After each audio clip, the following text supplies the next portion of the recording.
بسم اللہ الرحمن الرحیم لقد كان لكم في رسول الله أسوة حسنة لمن كان يرجو الله واليوم الآخر وذكر الله كثيرا صدق الله العظيم۔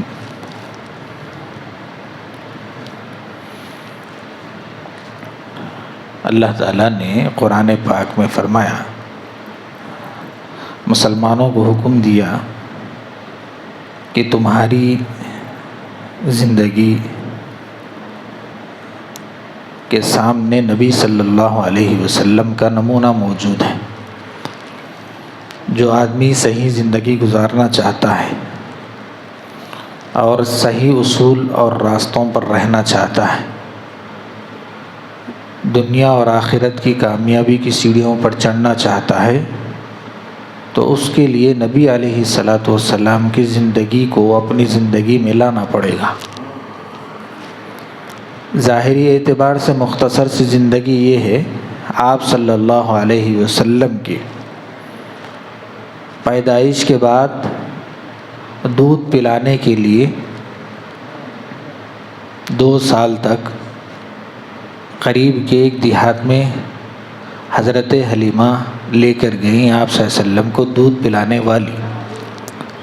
اس وقت اتنی برکتیں ظاہر ہوئیں، لوگ دنگ رہ جاتے تھے کہ جس گھر میں اللہ کے رسول صلی اللہ علیہ وسلم دودھ پینے کے لیے تھے، تو اس گھر کی بکریاں شام میں بہت زیادہ گرمی کے باوجود، ہریالی نہ ہونے کے باوجود پیٹ بھر کر واپس آتی تھی۔ بعض روایتوں میں یہ بھی بات ملتی ہے سیرت کی کہ ہر وقت دودھ کے تھن بھرے ہوئے رہتے تھے۔ تو لوگ کہتے تھے کہ ہماری بکریاں بھی حلیمہ کی بکریاں جہاں چرتی ہیں، دونوں ایک ہی جگہ چرتی ہیں، لیکن ہماری بکریاں تو پیٹ خالی آتی ہیں اور اس کی وجہ سے دودھ ان کے تھنوں میں نہیں آتا، جس کی وجہ سے ہم بھوکے رہتے ہیں، لیکن تیری بکریاں ایسے کیسی دودھ تھن میں دودھ بھرا ہوا آتا ہے۔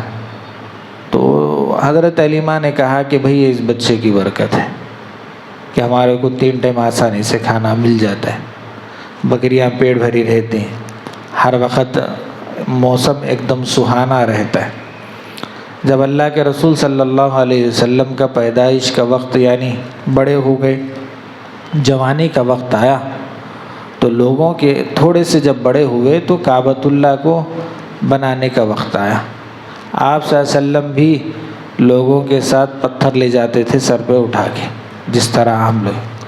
تو روایتوں میں آتا ہے نبی علیہ الصلاۃ والسلام اتنے شرمیلے تھے، ایک مرتبہ سر پر پتھر لے کر جا رہے تھے، تہبند کھل گیا، آپ صلی اللہ علیہ وسلم بے ہوش ہو گئے۔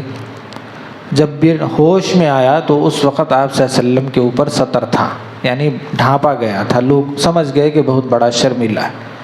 جب کعبۃ اللہ تعمیر ہو گیا، حجر اسود جس کو ہم بولتے ہیں، بوسہ دیتے ہیں، ایسا کعبہ کو جانے والے، طواف کرنے والے، روایتوں میں آتا ہے جو آدمی اس کو بوسہ دیتا ہے، قیامت کے دن وہ پتھر وہ گواہی دے گا وہ بوسہ دینے والے کی۔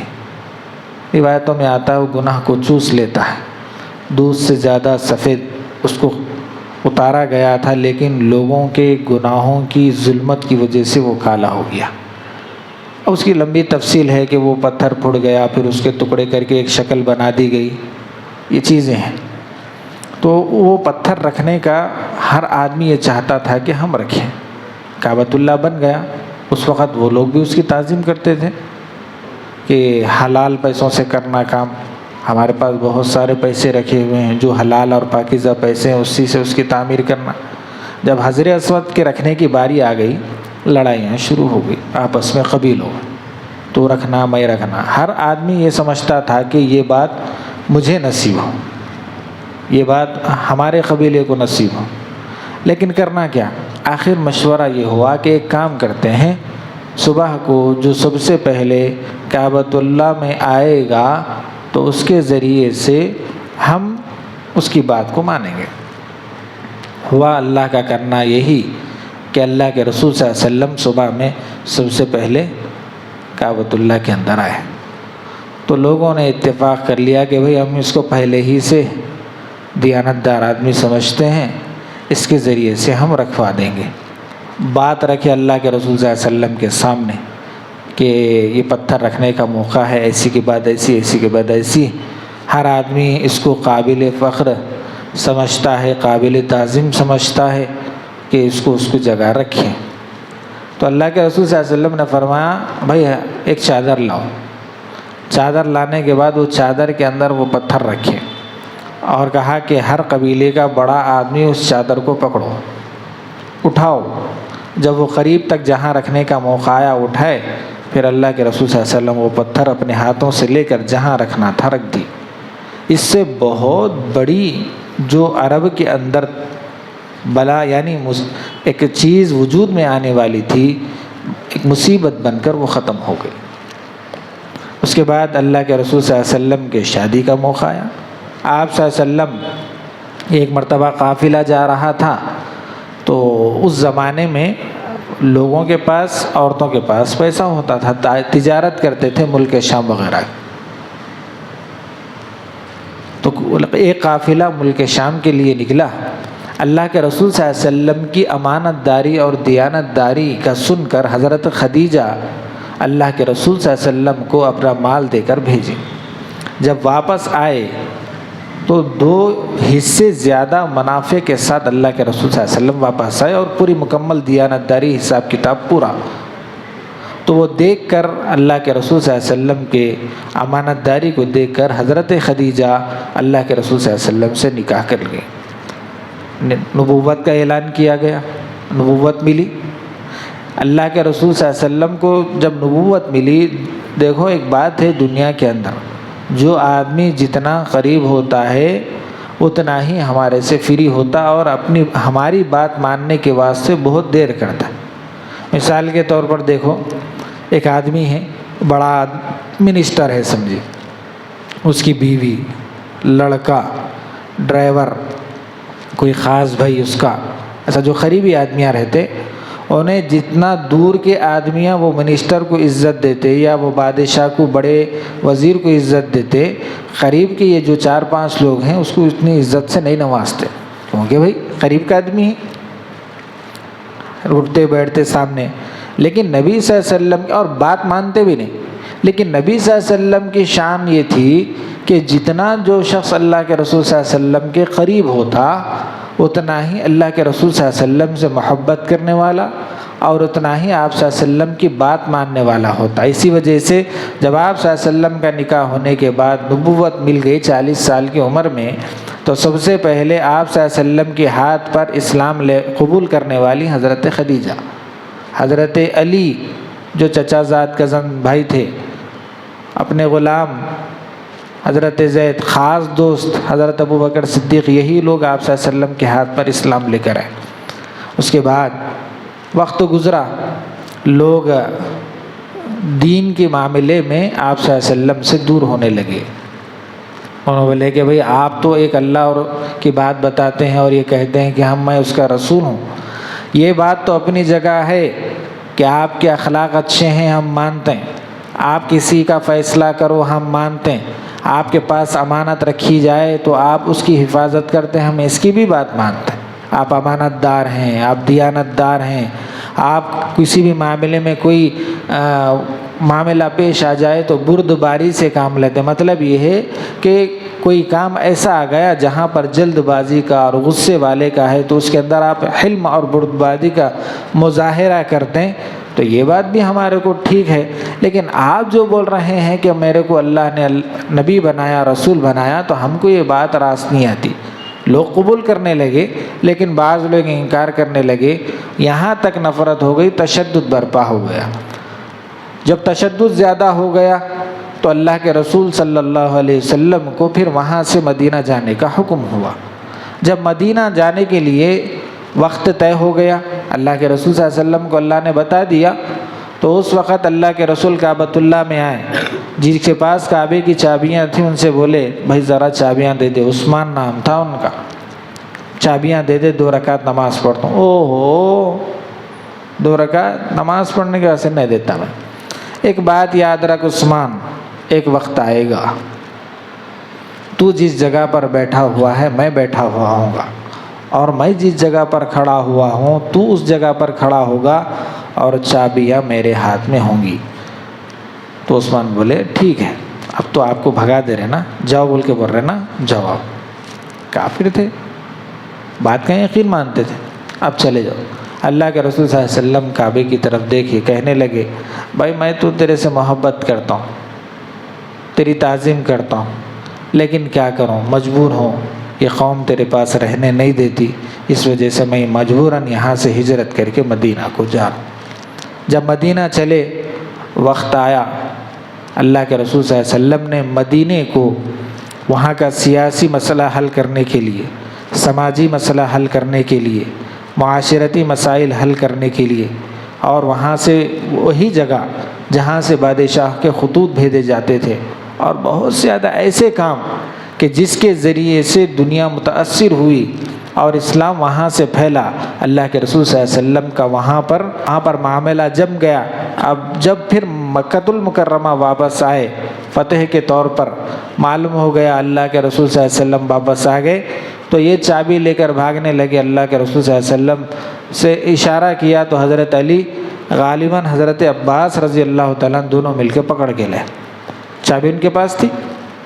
جب پکڑ کے لانے کے بعد اللہ کے رسول صلی اللہ علیہ وسلم نے لمبا قصہ ہے کھولا، پھر نماز ادا کری. اس کے بعد وہاں پر بیٹھے، سامنے ٹھہرے ہوئے تھے بڑے بڑے سردار بھی تھے، خاموش تھے. اخلاق کی مثال اللہ کے رسول صلی اللہ علیہ وسلم کی قرآن نے دی ہے. انک لعلی خلق عظیم. اتنے بڑے اخلاق والے تھے، اتنے بڑے برداشت کرنے والے تھے. ایک مرتبہ ایک دیہات کا آدمی اللہ کے رسول صلی اللہ علیہ وسلم کے پاس اسلام قبول کرنے کے لیے مدینہ میں آئے، اسلام کا کلمہ پڑھا، اور کچھ چونکہ دیہات کا مسئلہ تھا، ان کو کوئی معاملہ نہیں تھا زندگی کا کیسے گزارنا. ضرورت سے فارغ ہونے کا وقت آیا پیشاب کا. مدینے کا ایک بارڈر تھا، یعنی ایک کمرے کے نما تھا، اس کے سامنے ایک صحن تھا، تو صحن میں جا کر انہوں نے پیشاب کیا. صحابہ نے روکنا چاہا، اللہ کے رسول صلی اللہ علیہ وسلم بولے خاموش ہو جاؤ، خاموش ہو جاؤ، روکو نہیں، خاموش ہو جاؤ. جب خاموش ہو گئے، پیشاب کر کے جب صحابی وہ آئے تو اللہ کے رسول صلی اللہ علیہ وسلم نے بلایا اور کہا کہ دیکھو بات یہ ہے کہ یہ پاک جگہ ہے، یہ نماز پڑھنے کی جگہ پاک جگہ ہے، جگہ اللہ تعالیٰ کو بہت زیادہ پسند ہے، تو یہاں پر پیشاب نہیں کیا جاتا، اس کو پاک صاف رکھنا ضروری ہے. اس وجہ سے فرمایا جتنا آدمی پاک صاف رہتا ہے اتنی ہی اس کے اندر برکت وغیرہ آتی ہے. تو وہ بہت متاثر ہوئے کہ بھئی میں یہاں پر اتنے لوگوں کے درمیان میں اتنا ایسا کام کیا ہوں. تو اللہ کے رسول صلی اللہ علیہ وسلم برداشت کر کے اپنا اخلاق کا مظاہرہ جب پیش کرے، اور جب جا رہے تھے تو اللہ کے رسول صلی اللہ علیہ وسلم نے کہا کہ آپ کے پاس سواری نہیں ہے؟ تو انہوں نے کہا کہ سواری نہیں ہے میرے پاس. اللہ کے رسول نے کہا کہ صلی اللہ علیہ وسلم بھائی جاؤ ان کے واسطے ایک سواری کا انتظام کرو. وہ گئے. لکھنے والوں نے تاریخ میں لکھا ہے کہ آپ صلی اللہ علیہ وسلم کی صرف اتنی اخلاقی کیفیت دیکھ کر وہ اپنے قبیلے میں پہنچ کر انہوں نے پورے اخلاقی کیفیت کا نمونہ علم کے سامنے بیان کیا تو 300 لوگ پورے جو قبیلے کے تھے وہ اسلام میں داخل ہو گئے.